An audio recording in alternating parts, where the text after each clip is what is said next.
Permanecei em mim e eu permanecerei em vós.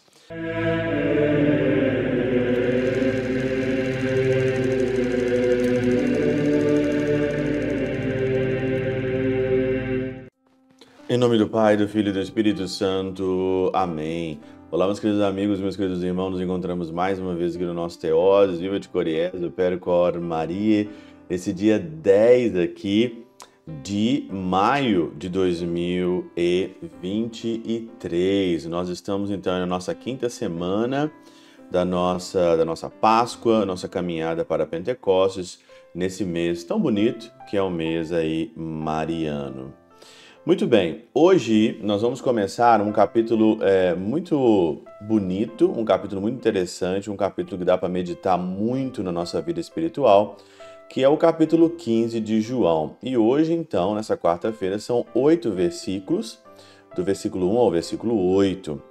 E a centralidade, né? Nós estamos aqui no contexto depois do lava-pés, né? O Senhor, no seu discurso ali de despedida, todos nós sabemos disso tudo, ele está a caminho do Getsemane, ele fica dando então ali as suas últimas recomendações.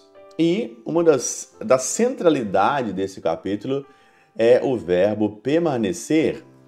Ele fala inúmeras vezes, permanecer em mim, né? Eu sou a videira, meu pai é o agricultor, permanecei nesta videira. Nós somos os ramos e nós estamos enxertados pelo nosso batismo, pela nossa crisma nessa videira. Aqui hoje no Evangelho ele fala, né, que todo ramo, né, nós somos os ramos, todo ramo que em mim não dá fruto, ele corta.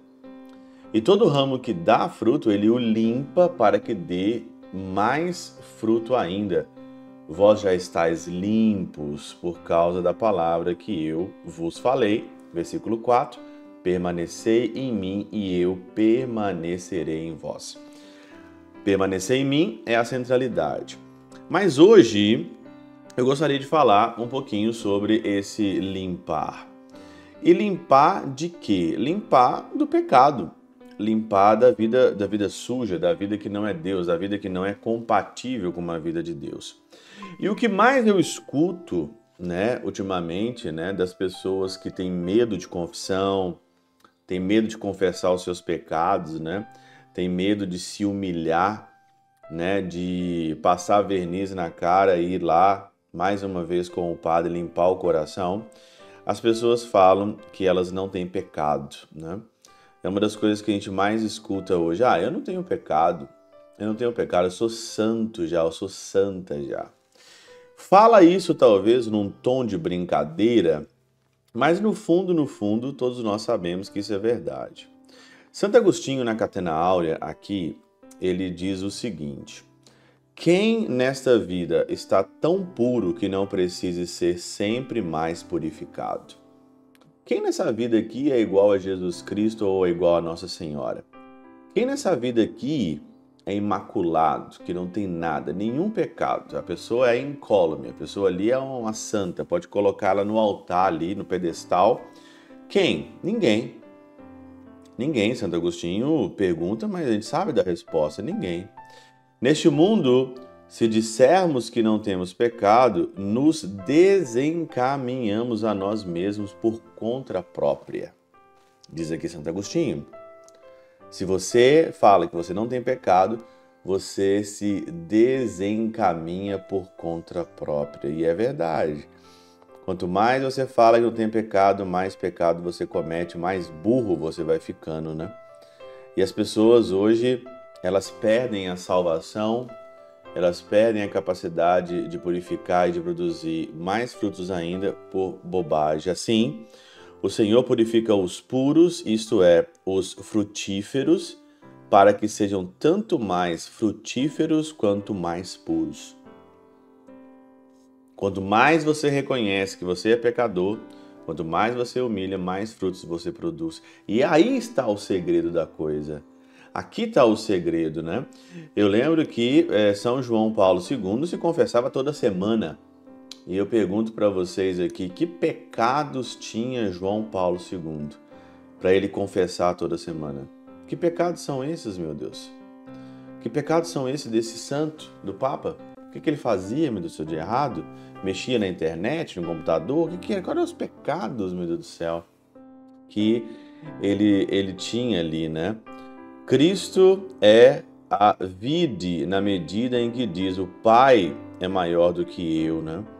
Já quando diz eu e o Pai somos um, ele é o vinhateiro, mas não desses que cumprem o seu mister trabalhando para fora, mas do tipo que produz crescimento interior. A confissão, ela produz em nós aqui um crescimento interior. E esse crescimento interior que a confissão produz em nós vai gerando frutos e frutos cada vez mais. Por isso sempre se mostra como purificador das varas, trabalho do agricultor e não da vide. Mas por que nos diz, estáis puros em virtude do batismo como se fosses lavados? Porque mesmo na água, o que purifica é a palavra. Suprime a palavra e o que fica sendo a água, senão apenas água. Se você suprime a palavra e só fica com a água do batismo, o que é a palavra? A palavra, vamos dizer aqui que é a confissão. A palavra é aqui a vida interior com o Senhor.